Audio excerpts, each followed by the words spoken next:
Bienvenido una vez más a tu canal Frecuencia Retro TV. En este nuevo video hablaremos de la guerra de las consolas. Nintendo versus Sega.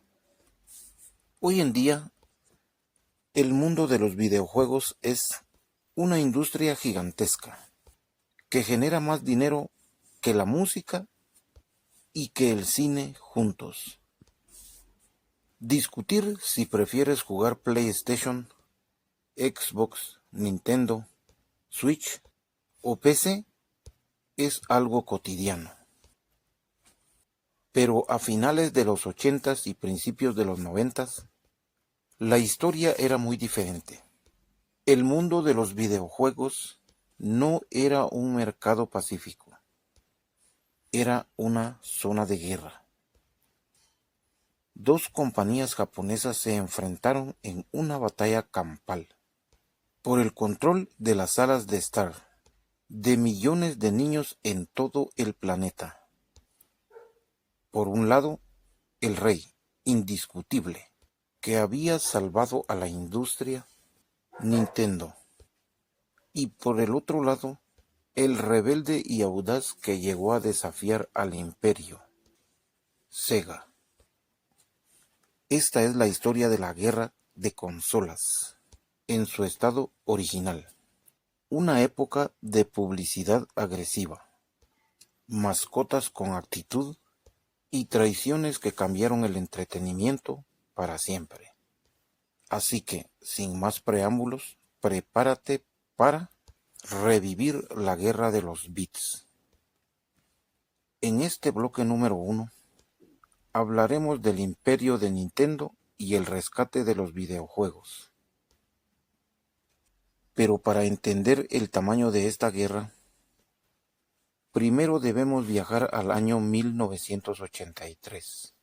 En ese año, la industria de los videojuegos en Norteamérica colapsó debido a la inundación de juegos de pésima calidad. Parecía el fin de una moda pasajera. Pero en 1985, una compañía de juguetes de Kioto, Japón, llegó al rescate. Nintendo, con el lanzamiento de la NES, la icónica consola gris de cartuchos, y un fontanero bigotudo llamado Mario. Nintendo monopolizó el mercado de una manera absoluta. Nintendo controlaba más del 90% de los videojuegos en el mercado. Eran tan poderosos que dictaban reglas leoninas a sus desarrolladores. Así que si querías hacer un juego para Nintendo, no podías sacarlo en ninguna otra consola durante un lapso de 2 años. La palabra Nintendo se convirtió en sinónimo de videojuego para toda una generación de padres. Nadie imaginaba que alguien pudiera quitarle la corona al gigante, hasta que apareció Sega. En el bloque número 2 hablaremos de Génesis y el nacimiento de Sonic. Sega sabía que no podía vencer a Nintendo, jugando bajo sus mismas reglas.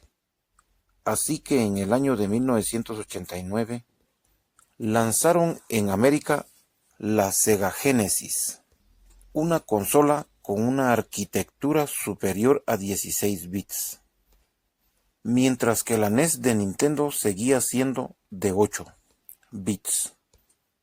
Pero la verdadera genialidad de Sega no estuvo en los circuitos, sino en su estrategia de genialidad y de identidad. Así que para competir contra Mario, crearon una nueva mascota, Sonic el Erizo. A diferencia del tierno y amigable fontanero, Sonic era azul, tenía espinas y una mirada desafiante. y sobre todo era increíblemente rápido, gracias al procesador de la Genesis. Sega. Sega no quería ser la consola de los niños pequeños. Quería ser la consola de los adolescentes geniales. Sonic trajo consigo una palabra que definió la publicidad de los 90. Actitud. De pronto, Nintendo empezó a verse un poco vieja y aburrida frente al nuevo chico del barrio. En el bloque número 3 hablaremos de que Sega hace lo que Nintendo no puede. Aquí es donde la guerra verdaderamente se puso sucia y divertida. Sega inició una de las campañas publicitarias más agresivas de la historia, con un eslogan que quedó grabado en piedra y que decía lo siguiente: Sega hace lo que Nintendo no puede.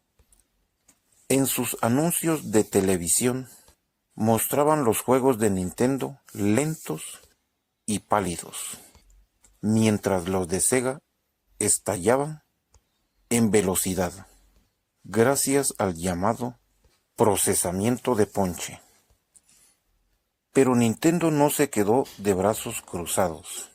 En 1991 respondieron con su propia bestia, de 16 bits, la Super Nintendo, o SNES. La consola de Nintendo tenía mejores colores y un chip de sonido espectacular, hecho por Sony. La guerra dividió por completo los patios escolares. ¿Eras del bando de Mario o eras del bando de Sonic?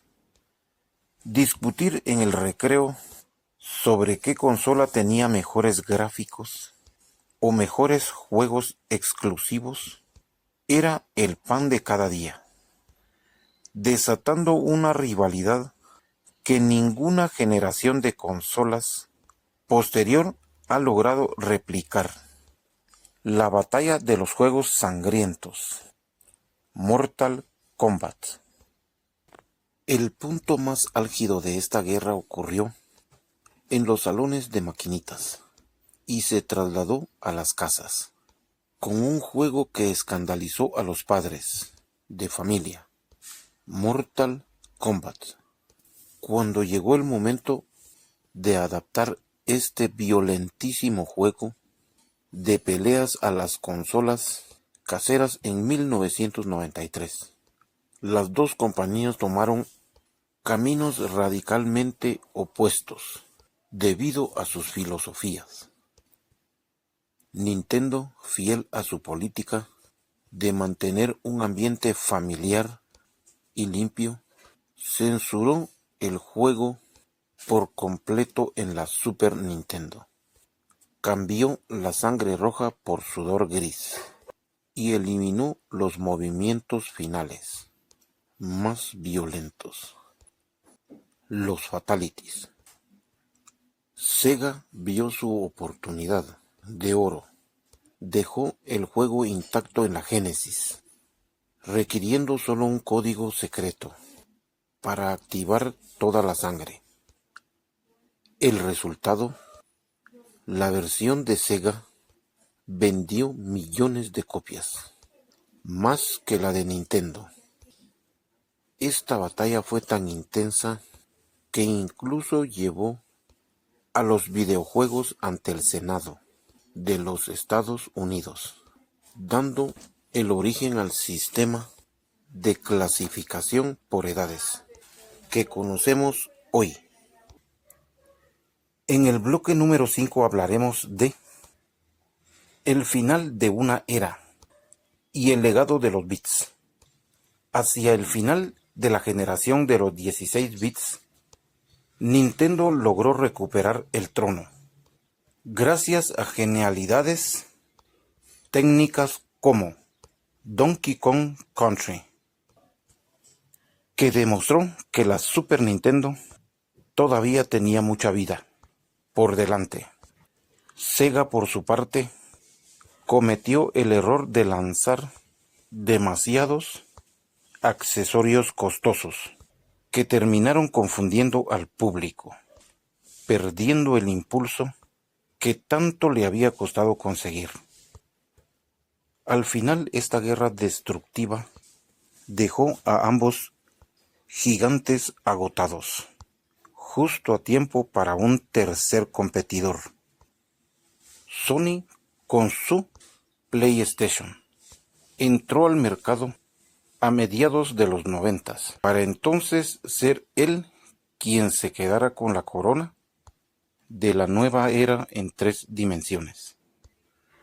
Sega dejaría eventualmente de fabricar consolas, y hoy en día, irónicamente, podemos ver a Mario y a Sonic compartiendo Juegos Olímpicos amistosamente, pero la huella que dejaron en los 90 permanecerá intacta. La guerra de las consolas de los 16 bits no solo definió nuestra infancia, sino que obligó a ambas compañías a dar lo mejor de sí mismas, regalándonos algunas de las mayores obras maestras de la historia de los videojuegos. Fue una época de camisetas grandes, gorras hacia atrás, cartuchos que se soplaban para que funcionaran y pura pasión por el juego. Si tú pasaste tardes enteras pegado a la televisión, intentando vencer al jefe final o defendiendo a tu consola favorita en el patio de la escuela, por favor, apóyame dejando un me gusta en este video. También puedes compartir este documental con tu compañero de retas de la infancia y suscríbete al canal para seguir reviviendo la gran historia tecnológica retro.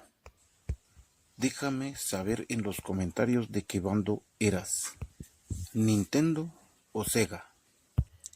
Nos vemos en el próximo video. Muchas gracias.